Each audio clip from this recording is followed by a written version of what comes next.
Chris Cuomo here. Welcome to NewsNation. Let's get after it, my brothers and sisters. If you don't stand for something, you will fall for anything. Now, in politics, that comes down to what are you about as a matter of principle, okay? Positions can change, facts, circumstances, pragmatism, of course. But what do these parties stand for? I don't know. On either side. I don't know other than being against the other one. That's the only thing that makes this new right-wing movement different than what I've seen before or in other countries. It's not that that's unusual to have a right or a far right or whatever you want to call MAGA. It's that its organizing principle is to own the left and to mostly magnify that message through social media. And I'll point that out to you now with easy examples. And the Democrats have a similar challenge. And I know you'll be like, oh, why with both sides? Because the two-party system is killing us. It is a toxic game. And the sooner you see it, the sooner we can get to something better. Exhibit A. What is MAGA about? The GOP, the Constitution, and law and order. That's what they keep saying, right? Back to basics. Okay. So you're about the Constitution, and then you're going to tell me that a president can override the 14th Amendment with an executive order? Have you never seen Schoolhouse Rock? Of course you have. This isn't about ignorance. You know that a constitutional amendment can't be undone by an executive order. It's an arrogance, my brothers and sisters, with all due respect. And I love you. You are welcome here, okay? Because I respect you enough to tell you what you're not being told in your silos. That is not standing for the Constitution to say that a president can unilaterally overturn an amendment to the Constitution. And as for law and order, what's the highest form in our society of law and order?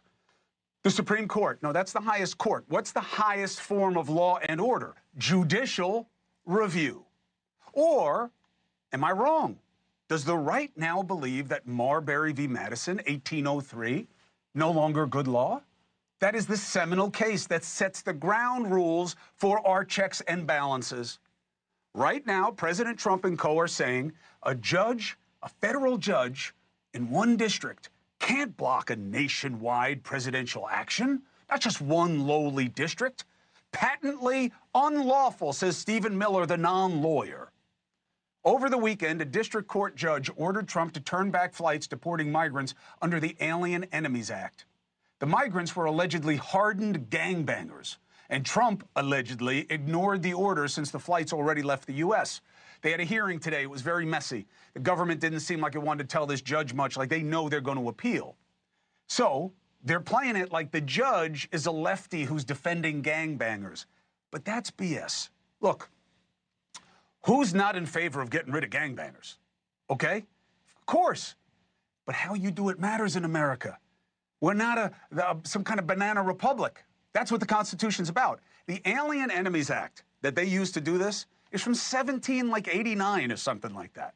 It hasn't been used since World War II. It was never contemplated for anything like this, and they know it. The last time it was used, it was to put the Japanese in camps.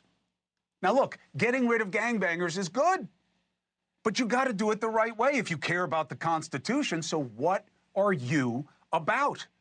Convenience or conscience and Constitution? Pick your The best proof that the right has been forgetting about principle in favor of a raw pragmatism is that what they are against now, which is, again, the bedrock of our country's constitutional reckoning, which is the power of the three parts of the government, the branches and the checks and balances, and respecting the four corners of the Constitution. You don't want to respect the four corners because you don't respect the amendment. You don't want to respect the three branches because you don't respect judicial review, and you're doing it out of pragmatism because you used to believe in exactly with what you're saying is wrong now. How do we know? 100 times over. In Trump's first term, again and again, what did we see? Remember DACA, 2018? How did you get rid of DACA? One federal district court judge in Texas. That's how it started. Halted the program for the whole country and joined the government. Then the government, the administration, appealed. And what happened? It was just this past January. The Fifth Circuit ruled, you know what, DACA is unlawful. Now, was it wrong for that one judge in Texas who was a rabid righty, by the way, to stop a nationwide policy? Didn't hear the MAGA folk worried about it then. Where was Stephen Miller then? Because it's not about rogue judges. It's about rogue reasoning that a president should get what he wants, and if not, the system is bad.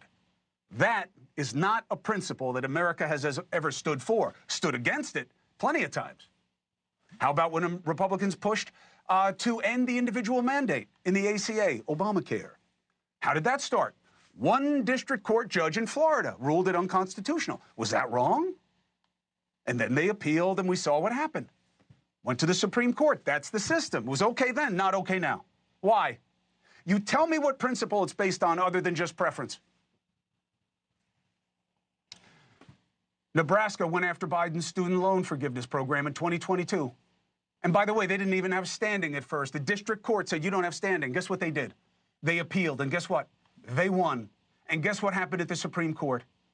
Biden's plan was found unconstitutional, started in one lowly district court, federal level. Maybe they didn't even have standing, appealed, won. That's the system. That's what makes us great. Same as now, when Trump is trying to use a law from the 1700s to do something the law never contemplated. But look, use the system. Look, I'm fine. Give it a try. This judge doesn't like it. Appeal. Fight it out. Let the system work, but respect the damn system. That's democracy. And that must be enough as a matter of principle. Otherwise, you tell me what you're for. Exhibit B. I told you when Elon Musk was saying Social Security is part of our deficit issue, beware.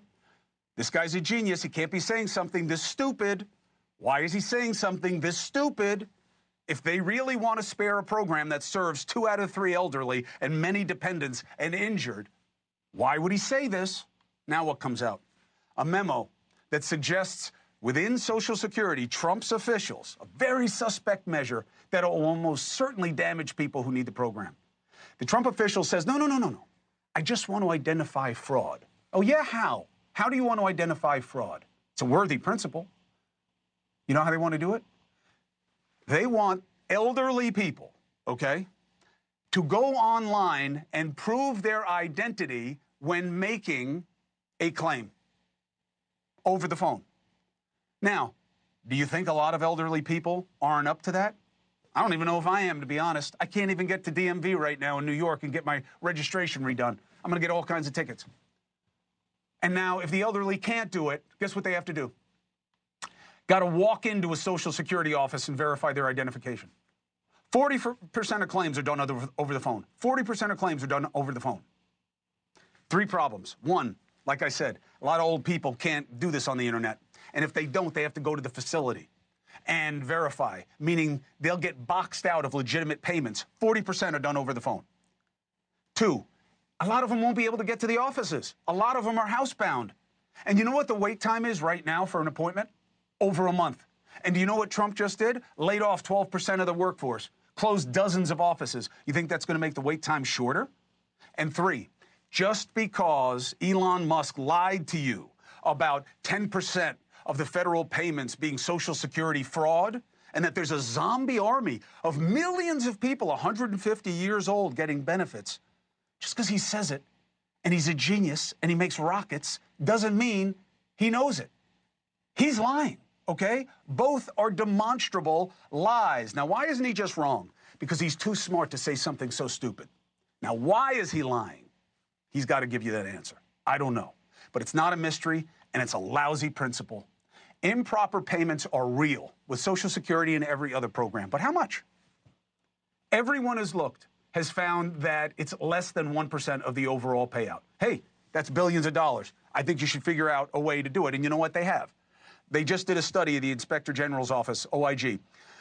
5 years they looked at, all right? They found $78 billion. They wound up clawing back half of it, okay? So you still got 30-something billion out there to find. Great, go ahead and find it. But it's less than 1% of their overall payments. And you're going to make 2 out of every 3 elderly person at risk of losing a payment when 40% of their payments are going to be changed as a structure in a way that probably won't accommodate them? Are you kidding me? So what are you about? Now, scroll up to the Democrats, because nobody here gets a pass. There are openings here for the Democrats, okay? But what are they about other than Trump sucks? Exhibit A, going bad on the Senate Democrats for not shutting down the government. Why? Why? They weren't going to get a better deal. They don't have the numbers. They won't even have a better ask. The Democrats once railed rightly against Republicans for doing this thing. What changed? What changed is the Democrats abandoned principle for the pragmatism of advantage. One problem. What they're doing right now is what got them right here. And you know where here is? Terrible numbers. 29% of Americans have a favorable view of the Democratic Party. Over half of you, unfavorable. NBC, 27. The numbers suck. They haven't seen this since the 90s. And you know what? The 90s is the last time, the mid-90s, when the Democrats were faced with an angry, aggressive, populist movement against the institutions of government. Remember the contract on America with Newt Gingrich? Now, people who are saying, you know what, they just need a leader. You don't understand the Democratic Party. You don't understand them. The GOP, you can be a messenger away. You find the right man or woman, they'll follow. The left is different. They're like herding cats. The right is like dogs. The left needs a message that coalesces, and the messenger follows. They saw this in the 90s. How did the Democrats come back after the bloody 94 midterms that took out one of their greatest orators and messengers, my father, after 3 terms as a governor? How? Clinton looked at what happened and architected a message with leaders in that party that being angry about everything doesn't change anything for the better. He took that message as a matter of principle in showing that Gingrich and that contract on America was a deal with the devil, and America could do better by working toward better together. And he did, even with Lewinsky over his head.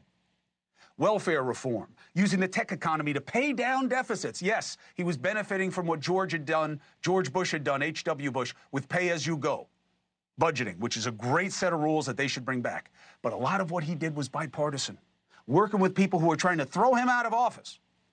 You see, the message came first, and then it found its appropriate agent. I know this because that message was, in part, developed by the man who raised me. Remember his words.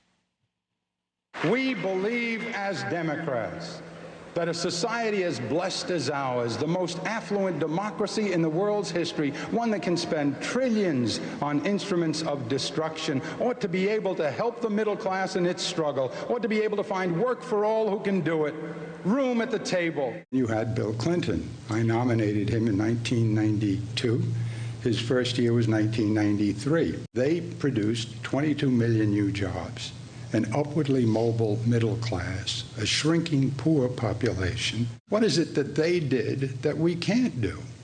They collaborated. He got together with Gingrich and with the Republicans. Why? Because he had to.